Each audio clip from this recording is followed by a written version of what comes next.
So next we have the incredible Pete Warnock with us from Naturally Ecstatic, and it's an absolute privilege to have you here with us, Pete.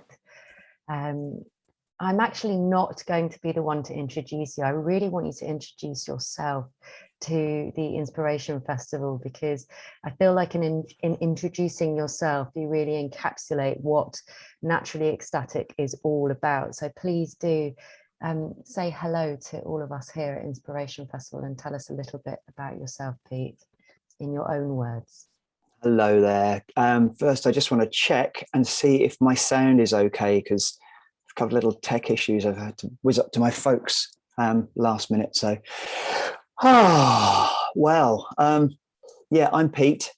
I've spent my life kind of working as a therapist, and I came into therapy because of trying to sort my body out. I had issues and injuries when I was young, which really affected me, and then had a kind of traumatic teenagehood.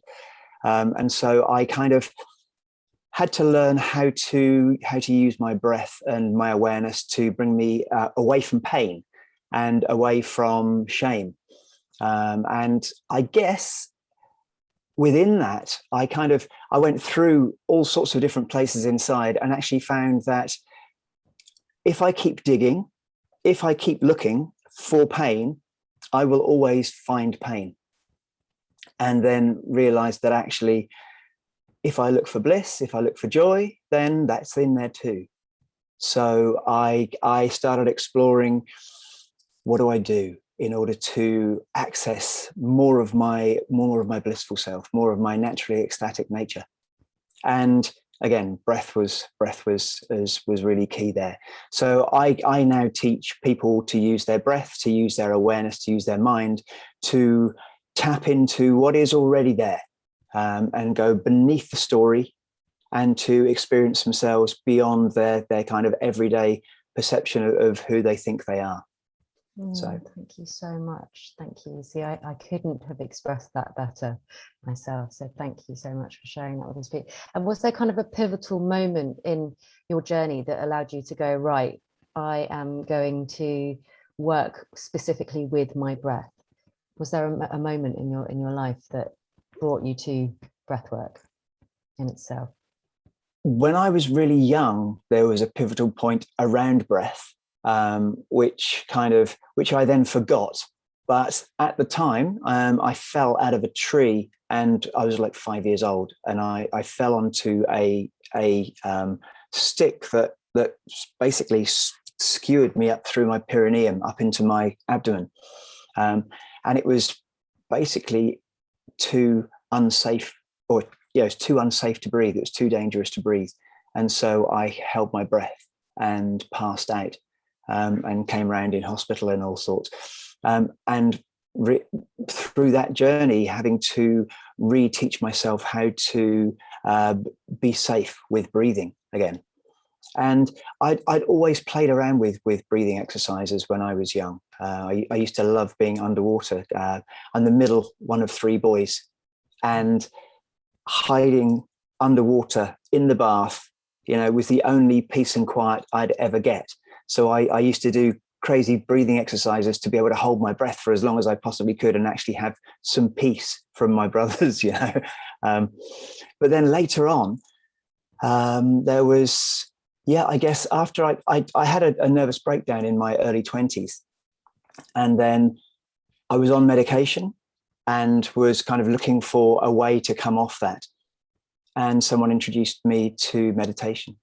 And the first thing they said was you just follow your breath. And it just reminded me, oh my God, I used to do this all the time.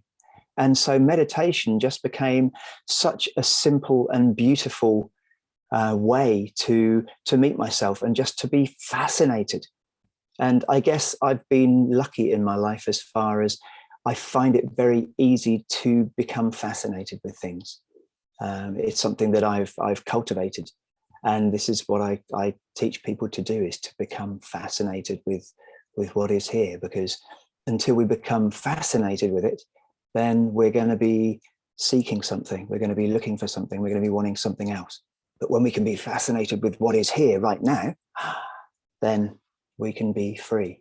And when we become fascinated with our breath, that's an ever moving, ever changing something, So yeah, that answers your question in a very long, convoluted way.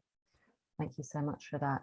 And so if somebody comes to you and they're going through whatever they're going through, what's kind of the stages of how you work with somebody? How do you approach your work? How do you kind of bring people to meet their breath? It all depends how they're breathing. It all depends what their background is. It all depends what kind of trauma or whatever it is they're coming, because I see people in quite a broad spectrum of areas. So I work with kind of tantric energy. So I've been practicing tantra for a long time.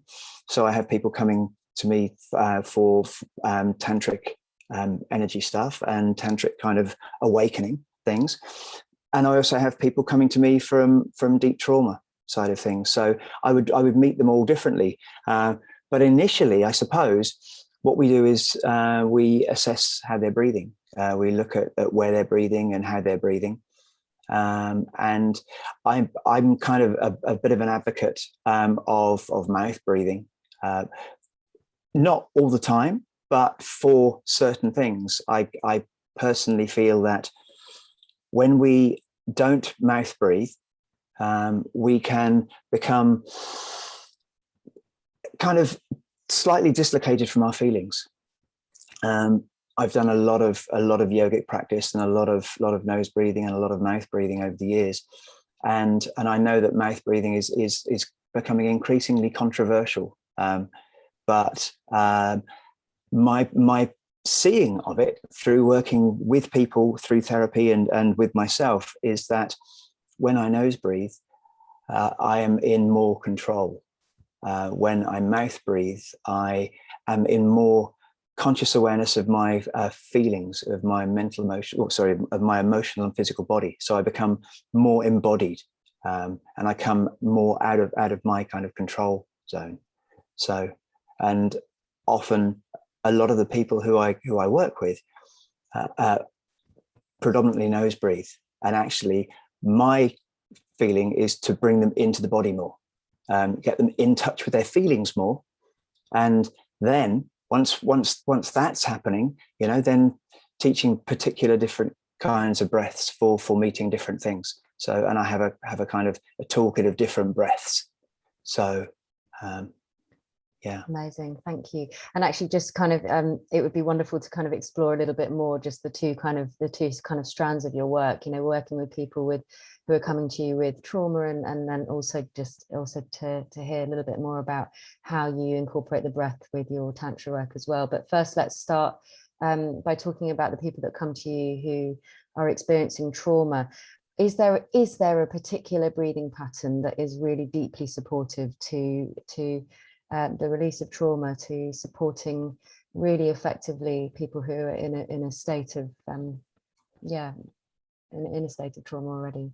Well, there's two different kind of breathing techniques that I use, or variants on two different kind of breathing techniques. One is to kind of just really soften them and get them safe in their body. And then one is to actually directly work with releasing, accessing, accessing and then releasing and working through trauma. So there's the kind of really, really slow exhalations. I have a humming breath that I'm going to do with you guys today, which brings you into a direct experience of slowing down, but a really engaged experience of slowing down and softening, and really, really meeting what is here, and really allowing yourself to be safe.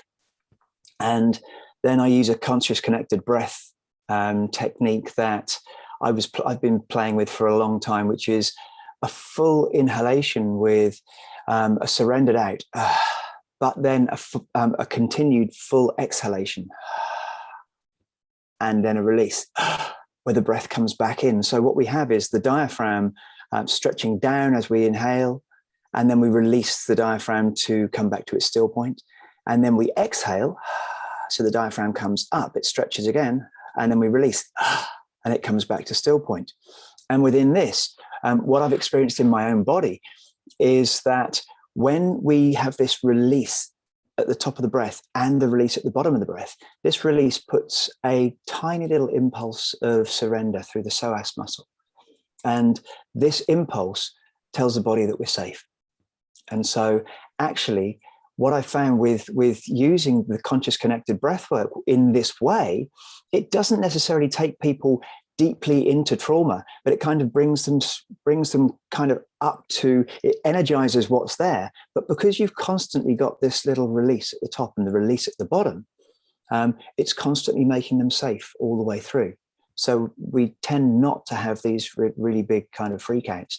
And I mean, that can happen as with conscious connected breath work, but generally it's a much more gentle process. And actually, often people find that the strength and the quality of the sensation that is inside their body that they associate with trauma, and they associate it with all their stories. And a huge part about this work is disassociating from the story completely, because the story will keep us in loops and loops and loops, and we just stay focused on being traumatized. But if we can just focus purely on the sensation that is here, which is only ever life, then we meet that life. And then we can start to, when we're breathing and surrendering into this, that keeps happening, and we start meeting more of the life. We start accessing more of the life. And because we're not framing it as trauma, we're coming away from the story all the time, then we start to open up beauty in there. And we kind of come to these places that actually, a lot of these sensations, because they're framed as trauma or whatever the story is, we really oppose. And when we actually say yes to them and welcome them and actually meet the quality of sensation, actually some of it can be really beautiful. And that's a very different transition for them. That makes a huge game changer for people. So. I love that. Sensation is only ever life. What an incredible way to be able to frame what's going on within our bodies, even the uncomfortable sensations, that actually that's just life within us. It's absolutely beautiful. And just also for those who aren't aware, can you tell us the significance of the psoas muscle in terms of feeling safety in the body? Well, the psoas muscle was the first muscle that was developed as we were growing. It's our main fight or flight muscle. It's the first muscle that gets affected when adrenaline and cortisol come into the body. So in fact, you can't even blink or wave your little finger without activating the psoas muscle. There's only one position that we can lay in where the psoas muscle actually turns off. So it's constantly vigilant, and it's as a muscle, and with my kind of work as a body worker, the psoas muscle is seen as the emotional brain muscle. And so everything that happens to us kind of activates something in the psoas muscle, which then changes our posture, which then changes the way in which we meet that moment. Whatever comes into us, whatever comes into our field, into our awareness, then our psoas muscle has or is affected. And yeah, it either puts us on complete fight or flight, or it can completely soften us. But if we're playing between these two places of being active and yet safe, that's a very, very different place for most human beings, to be completely here and now and completely engaged with something, but continually softening, continually knowing that we're safe. So thank you so much for that as well, Pete. And then just moving to the other kind of strand of work that you do around, with your tantra, and how you incorporate the breath into this incredible work. Yeah, I mean, tantra, most of the exercises in tantra are breath based, So this is, it's again just using it. It's finding ways and finding different exercises work with different people. Different people are wired in different ways. And yes, if we all sat and did one particular breath exercise forever, like when we had time back in the day, but we don't now, So what I kind of work with is finding the particular breathing exercises that work for the people, that enable them to access their bliss, and then we work from their bliss out, rather than actually trying to work through blockages and things like that. I often have people come to me who've seen tantric practitioners, and they've been told that they have blockages in their chakras and blah blah blah, and actually that's really unhelpful, because then you have this idea that you've got this blockage that you've got to break through, and actually everything's energy and everything's moving. Even a blockage is just energy caught in a whirl. And if we can put our awareness in that and actually really start to breathe into that and meet the edges of that, and then find actually, well, where the edges start and what's outside of that. And so I actually play with a lot of spaciousness, a lot of expansiveness, and that really helps people tap into their bliss. So, I mean, I don't teach classical tantra. I guess people would say what I teach is neo-tantra.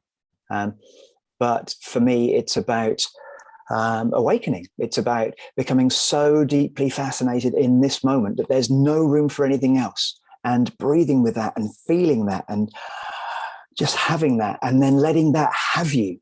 There comes a point in a connected breathwork session, and in any practice, where the doer becomes the done, where we let go of the doer and we surrender to what is. And this is what my work is kind of really focused around. So yeah, I discovered this very, very deeply in an ayahuasca journey a long, long time ago, where I was resisting and I was petrified and I just wanted to get the hell out of there. And something inside me was just like, let it have you. Just let it have you. And I was just like, oh, I know this. Yeah, I know this. And so I just like, okay, have me. Do with me what you will, And then bliss happened, and I've used that scenario for everything in my life. Whatever's here, if I let myself go and if I let it have me, then I don't suffer. If I resist it, I suffer. Simple, plain. Yeah. Strong, wise words. Thank you, Pete. I'm also just wanting, it'd be wonderful. What does being naturally ecstatic mean to you? You've named your company this, and certainly I know you personally, and I know you embody it. But what does it mean to you? What does it naturally ecstatic mean to you? What's that state of being? I guess it's embodied presence. It's just being in a state of flow. It's being in a state of surrenderedness, and no matter what is here,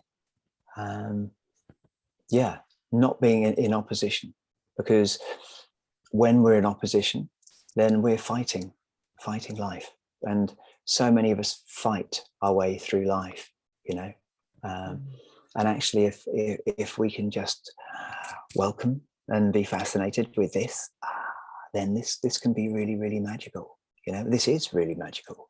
This is the energy of creation itself. We are the energy of creation.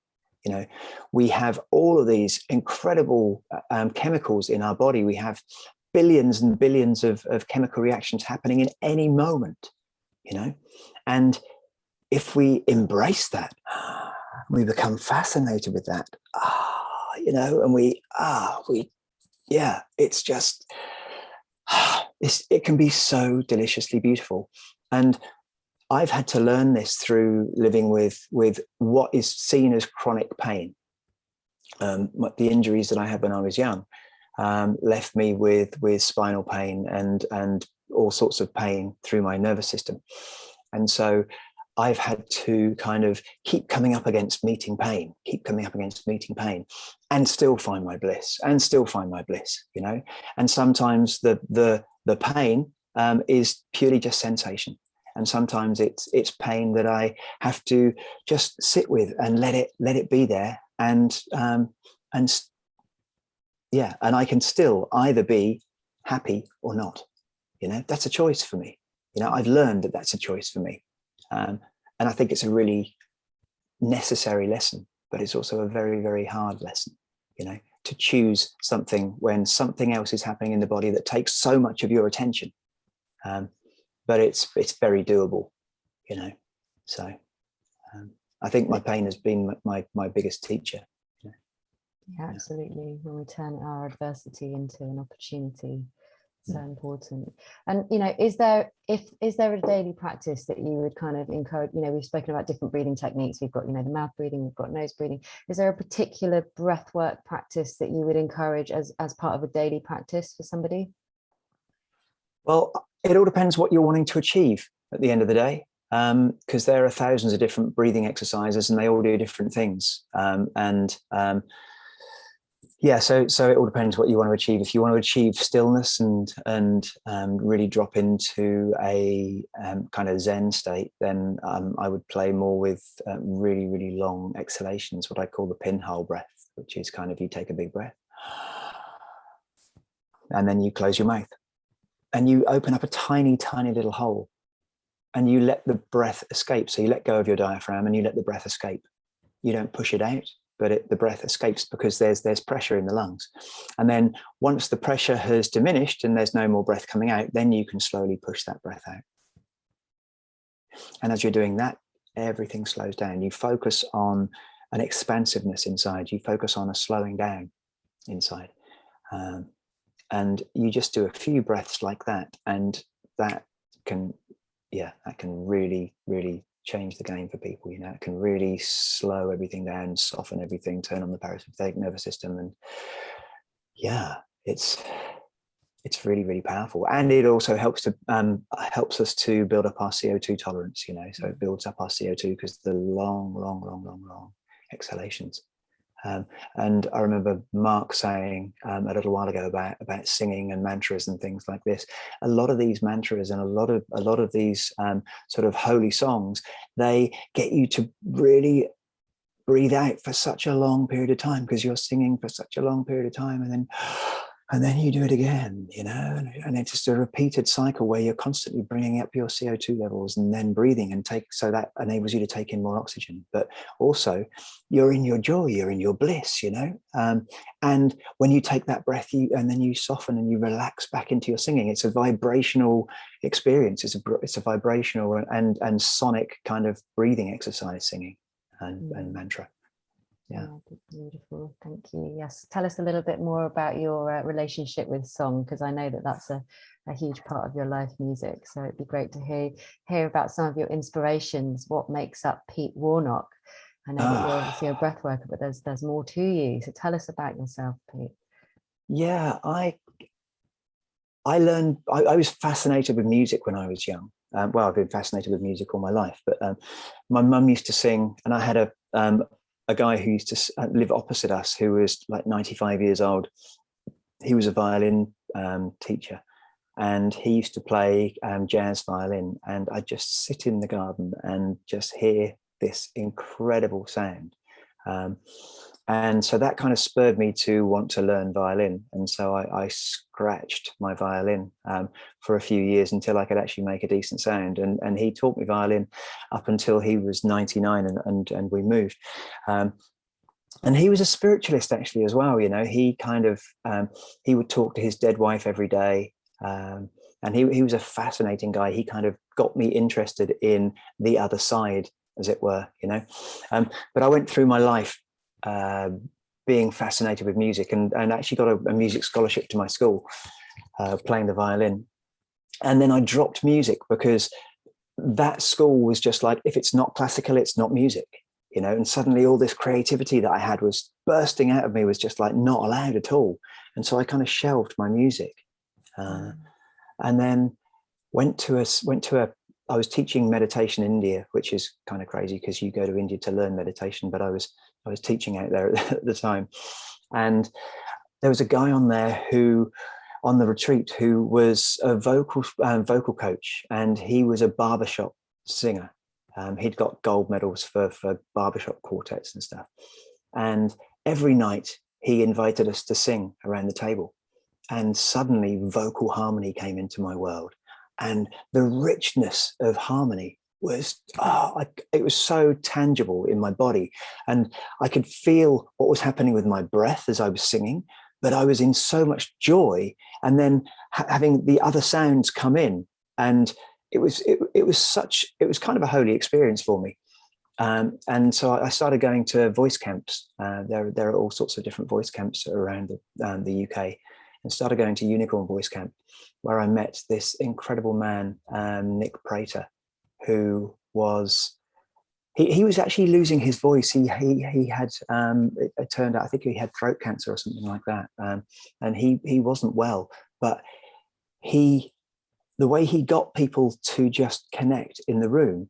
And when he started singing, and even though it was really croaky, he would teach people their parts. And then he would do something with his energy where suddenly God entered everybody. You know, it was the most holy experience. And suddenly all of these people who were singing kind of slightly out of tune, slightly out of tempo and stuff, suddenly this cohesion, anyway, that cohesion, that's the word. Yeah, not coercion, that's a different thing completely. He coerced everybody to he coerced them cohesion. into cohesion.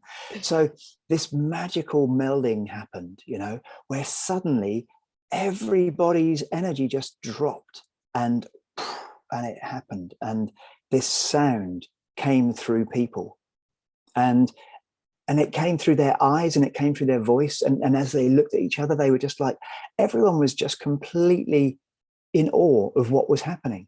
And I was just like, I want to do that, I want to facilitate that.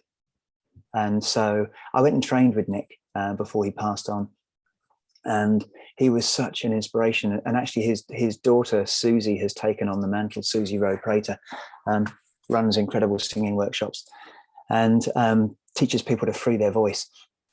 And so I started teaching, started running a choir. I started a choir called Succulent Hum, which was teaching breath work. It was mixing breath, mixing conscious vibration, and singing.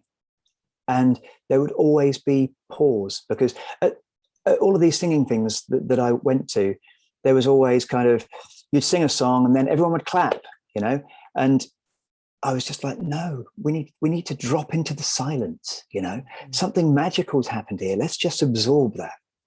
And so my choir was we would sing, and most of them were kind of mantras and holy songs from around the world in different languages. So they all had really, really incredible meaning. And I'd kind of coerce people into understanding the meaning. I'd kind of educate them as to what it meant. And I'd guide them through their body and into vibration with singing, and then and we'd often play with singing exercises and sound exercises where they would actually really experience themselves as resonance and vibration. And then after each one, we'd drop into silence. We'd notice our breath, you know. So we'd be kind of aware of the unity that was, and then we'd come back to this unity that is here, this magic that is arising in this moment. And so, yeah, I actually really miss running my choir, because COVID came and everything like that stopped, and singing's still quite questionable in groups around at the moment. So, which is such a shame, because it brings people together, it connects people in such a way, and it gets people breathing in a different way. And you can actually, I mean, I live in Glastonbury, just outside Glastonbury, and I taught breath, I taught meditation, I taught all sorts of things, and numbers were always quite low, because Glastonbury is a real pick and mix kind of a place, and people drop in and out. And I thought, well, how can I teach spirituality without saying that it's spirituality? And the choir was just a perfect facilitator for that, because it's everything that encompasses anything in spirituality, you know, and yet it's not mentioned at all. So there's no kind of spiritual ego gets involved. So beautiful. Yeah. Thank you for sharing your journey with music. And you mentioned earlier that you had a breathing practice that incorporated a hum. So I would absolutely be honored if you could share this practice, you know, using that of vibration, using that of breath. If you could share it with us, it would be wonderful. Would that be possible, Pete? That would be possible. That would be very, very beautiful. Okay, so getting yourself sitting down, lying down, wherever's comfortable. Spine long. Putting the awareness in the body, closing the eyes. First of all, just noticing the breath.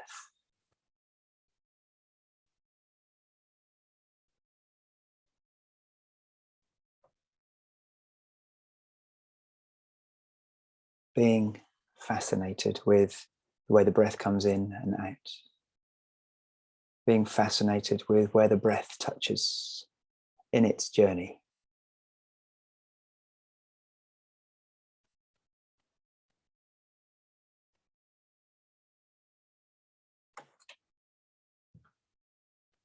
And then very gently start to hum the most silent, soft, gentle hum that you can actually make.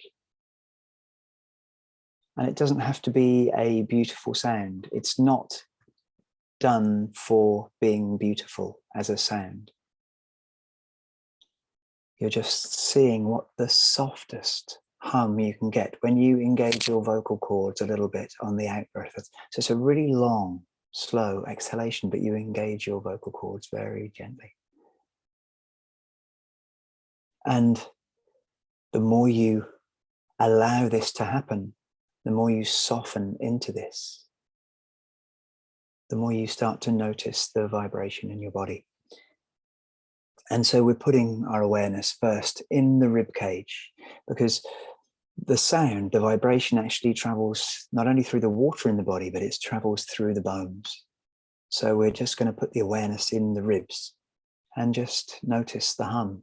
And you're not pushing the hum. You're not trying to make the hum stronger to push it into the ribs. The softer you hum, but the more you engage your soft awareness, the more you can start to notice.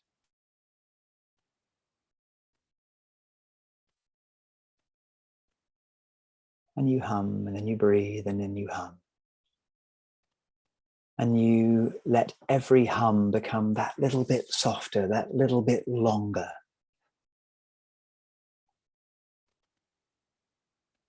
You may notice your heartbeat.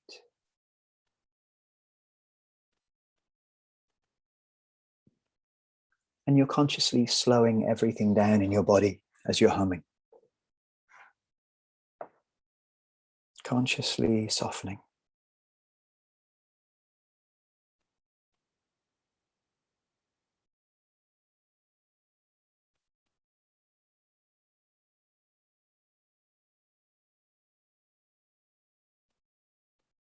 And if the mind wanders, then just gently bring it back. Smile to yourself. Take a breath and hum.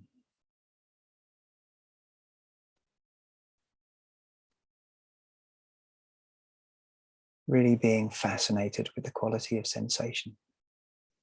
Noticing if you're welcoming the sensation, if you're enjoying the sensation, or if you're in opposition to the sensation.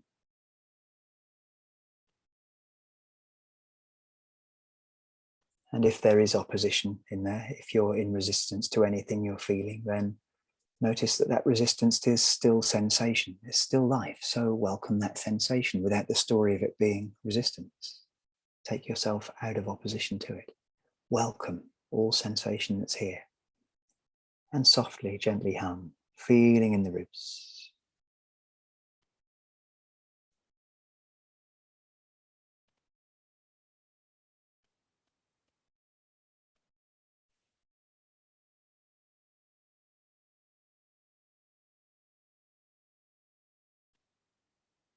And then moving the awareness slowly up into the jaw, keeping the hum going, seeing if you can notice the hum vibration in the jaw.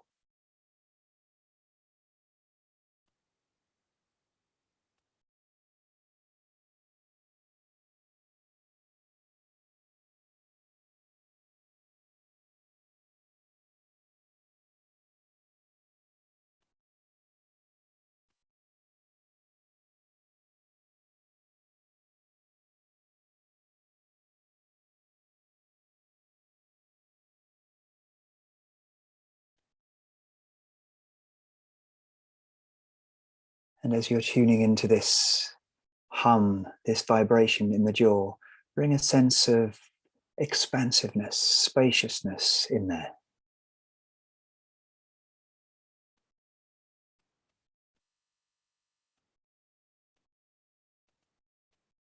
the softer, the quieter the hum, the more the vibration can be. The more we can perceive it, because we're perceiving it with a softness, with a relaxedness, rather than a tenseness. If we push our hum, then we create a little bit of tension. But if we soften our hum, then we can just really notice what is in the field, what is in the subtlety, really tuning into the subtlety.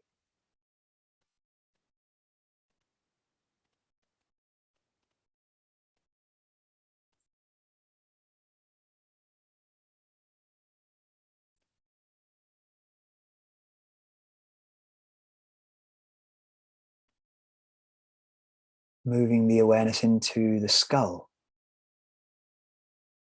Seeing if you can notice this hum in your skull. Again, you're not pushing the hum anywhere. By now, your hum will be really soft and really, really, really long.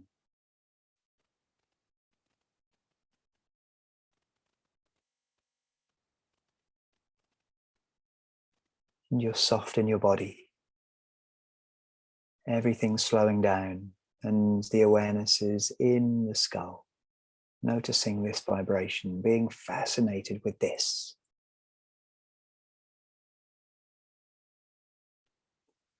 Again, moving a sense of expansiveness. Wherever you meet the vibration, opening a sense of expansion, spaciousness.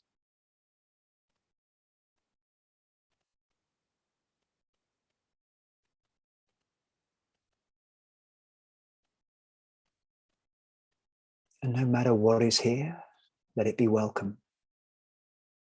If it's in you, it's for you.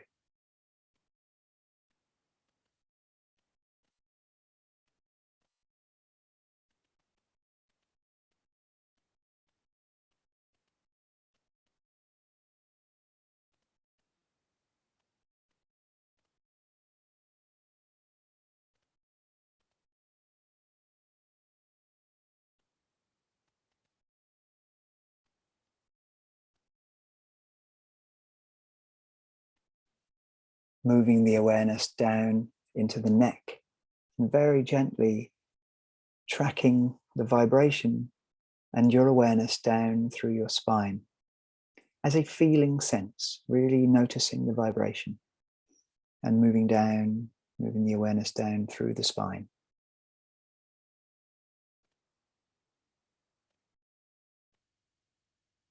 It's not an imagining, it's a real tracking of what is here.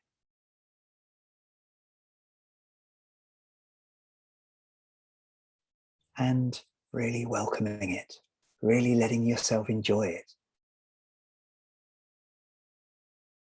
What's the point if we're not enjoying it? Because this is only for you. It's in your body. It's life in your body.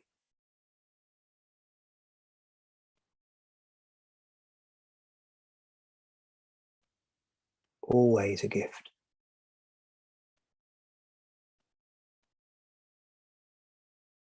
So meet this vibration, this hum, with a full-bodied, full-beinged yes. And track the sensation down through the bones, through your spine.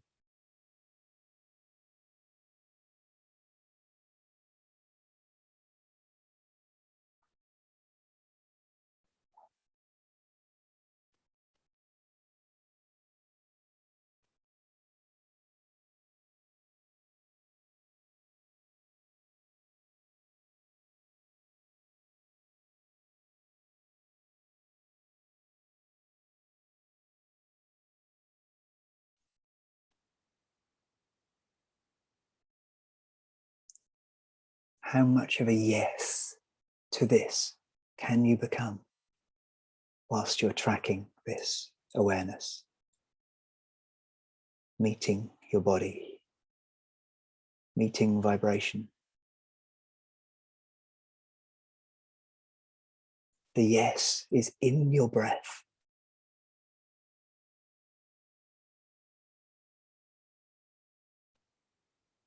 There's a yes on the in-breath and a yes on the long, slow out-breath, which is your hum.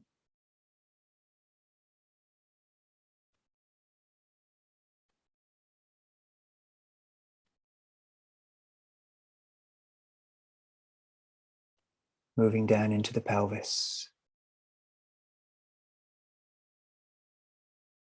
and spreading the hum, the awareness of the hum from the back of the pelvis all the way around through your pelvis till your whole pelvis is in your awareness and your hum is there. And if the hum isn't there, then don't give yourself a hard time.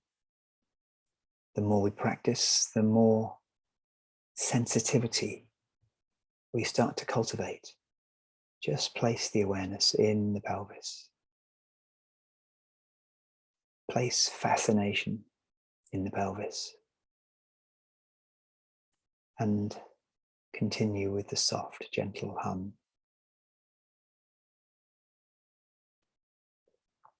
Because the vibration of the hum doesn't move with your awareness. The vibration of the hum will be resonating throughout your entire skeleton.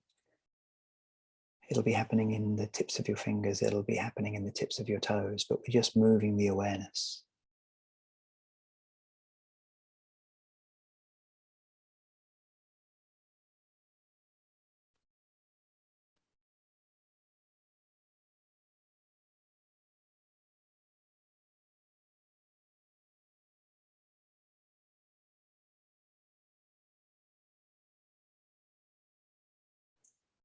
And then expanding the awareness from the pelvis, incorporating the whole body, spreading the awareness out, a sense of expansiveness, spaciousness,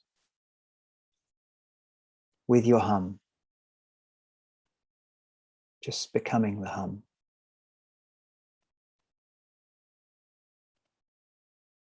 It's like the hum is happening with everything you are. And you bring the awareness to everything you are.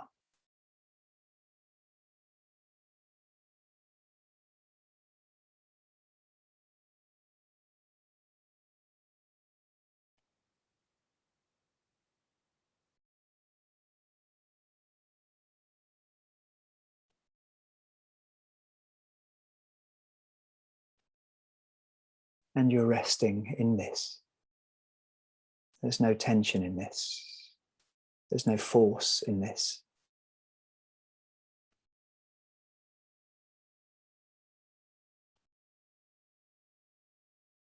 And there is a complete yes in you to this.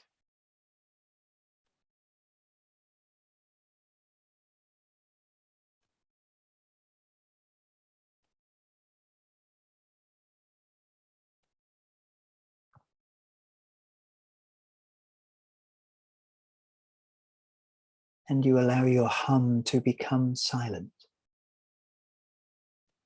Still continuing exactly as you were, but you take the hum very gently, slightly out of the voice box. You can still feel it coming up through the back of the throat and just slightly engaging the voice box, but the hum becomes completely silent, still long and soft and expansive.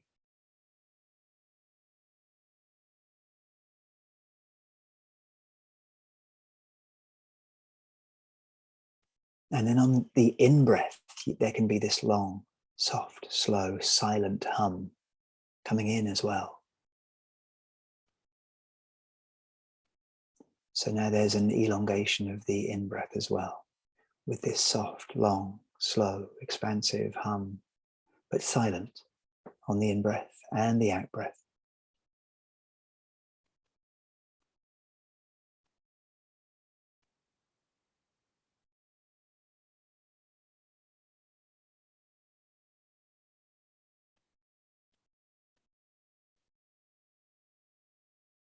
Every cell of your body is taking in life.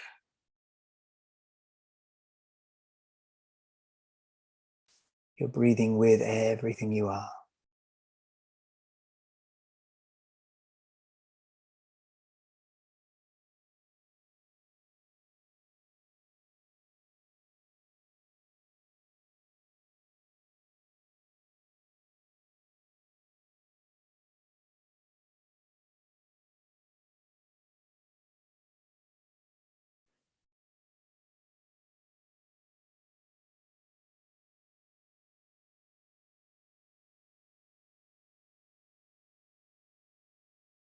And bringing awareness to the spaciousness inside, the space, the expansiveness inside, and also the space and the expansiveness outside, and see if there is an inside and an outside. See if there is a place where they meet, or if it may be different in everybody.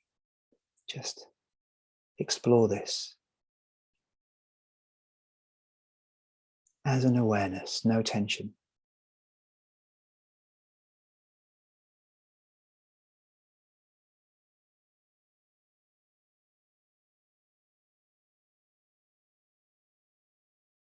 Because when we breathe space. We actually take in space, like outer space. We're breathing in from infinity. This that we breathe is stardust. It's the miracle of life. We breathe in space and breathe back out into space. And this space is happening in every cell of your body, because 99.999% of us is empty space. So we can just rest in this, and then just let your breath go. Let your breath happen however your breath wants to happen, whilst you're just resting in this, letting this have you.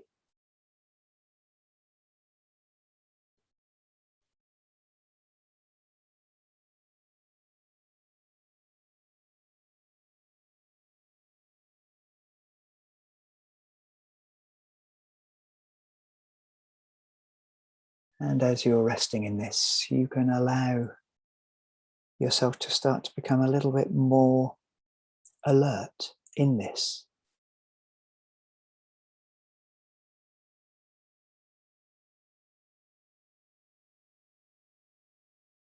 You can, still feeling this spaciousness inside, also start to locate yourself in your body and in the space in your room, but still be in presence.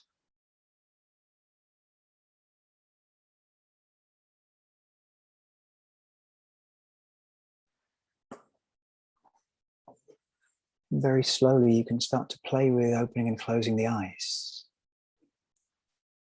When we open our eyes, often we come into mind.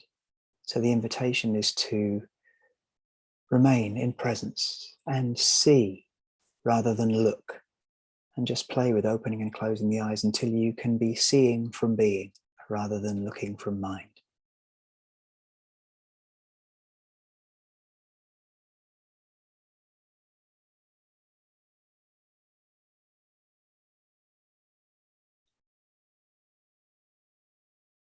And in this place, you can have a little wriggle, a little stretch.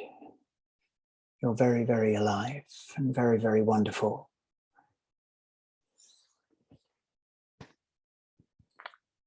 And hopefully very present.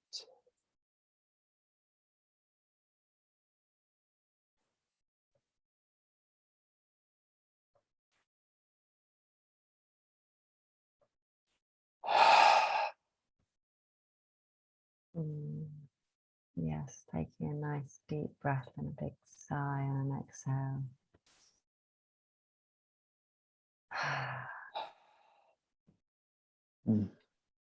Thank you so much, Pete. That was utterly magical and just such an incredible example of the power of our breath and vibration when we bring and marry the two together. Thank you. I feel utterly amazing. I don't know about the rest of you. Thank you.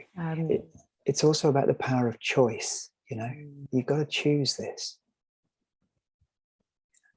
Either we're a victim of life or we take life. And when we take life, it becomes magical. You know,